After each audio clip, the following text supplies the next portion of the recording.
Seawak akhirnya tak matahari Cik B menjadi weh. Uish, kali ni makan sedap jatuh mata seawak sekut raya kali ni. Cara nak buat dia mudah je. Mari Cik B bagi resepi. Hari tu Cik B tak tulis resepi lah sebabnya takut tak jadi seawak buat. Jadi kali ni jadi ngotia seawak. Okey, cara-caranya awak bawa bahan-bahan hak Cik B tulis saat ni. Lepas tu awak putar. Bubur tepung sikit putar. Bertepung sikit putar. Sapalah tepung tu jadi kerah macam ni lah. Leik molek dia ni. Kak bak duduk atas parchment paper. Awak lenyek-lenyek dengan penguli ni deh.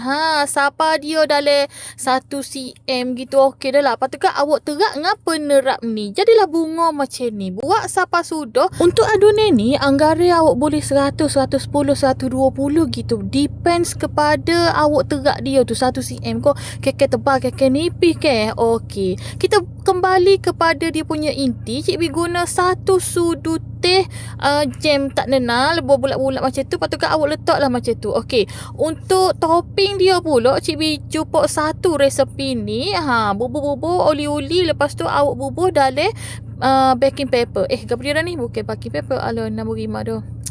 Ya Allah, tak ingat. Bubur dalam ni kat tu kat awak perik-perik macam ni. Sudah dah. Lepas tu kat awak bakar deh.